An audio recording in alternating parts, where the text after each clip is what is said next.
This is one of our family's favorite desserts and one of the easiest desserts you'll ever make. But a lot of people are really frightened about making pound cakes. It originally came from the fact that it was equal amounts of ingredients: a pound of butter, a pound of sugar, a pound of flour, and a pound of eggs. But this recipe's been sort of modified, and this is a real Southern tradition, my grandmother's favorite. So I've already been beating together the butter, 3 sticks of butter, and the cream cheese. I use 8 ounces of cream cheese, and you'll find a lot of the Southern recipes do that. And to that, all we're going to do is add in sugar, and it's 3, some of them call for 3 1/2, 3 1/4. I do just a little bit under 3. I always try to put down on the sugar if that's possible. And beat that just so the mixture comes together.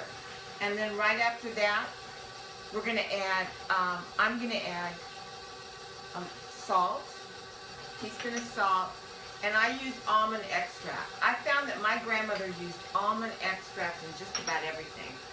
And then the only way to finish it is to add eggs to this, followed by flour. So here's the first egg. We're going to add 6 eggs all together. And there's the first egg, and then we're going to add flour, about a 1/2 cup. And I've got my other eggs already cracked here nearby. It's called mise en place when you put everything together, and one of the reasons, and that's put in place, and one of the things I like about that is that you don't forget anything. To all of these expensive ingredients to make it, and then to have forgotten something important that's going to make it not work is a real disappointment.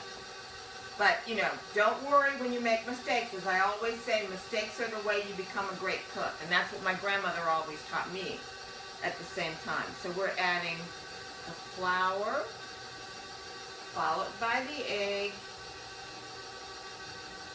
We always end with flour. And we have another egg. In almost the rest of this flour. I'm doing it backward. I'm left-handed, so sometimes it's easier for me to get things done here. I have my favorite teaspoons. A lot of us have things that we like to use.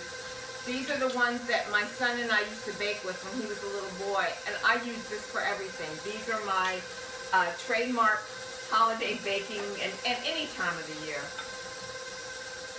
Special occasion teaspoons, I always make sure to have them handy. It's just part of that family tradition that I think is really important. So everything is in, and that's as easy as it is.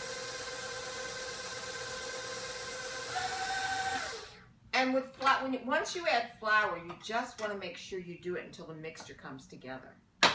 The cake is out of the oven, and I usually make this the day before. Today I'm making it the same day to bring to a friend's house to bring for dessert. The trick, one of the greatest tricks I've learned about getting the cake out of the pan, of course it's been sprayed and floured, but once it's out, I've gone along the sides with the knife to make sure it's loose, and then you dip it quickly in hot water in the sink. I've got a farmer's sink. I've got a giant sink. So I put a big bowl in there, and I'm going to dip the bottom to let the bottom just put in hot water. And then I'm going to dip it again. And I'm glad to learn that it works in this bowl. And then I am going to put the tray that I'm going to use to bring and turn the cake out onto this, and we'll see how easily it comes out of the pan. There it is. And that was one of the greatest secrets I found. So with Skillet Diaries, with family cooking, we have my grandmother's pound cake. Afterwards, I'm going to sprinkle it with powdered sugar, and you'll see that on the website.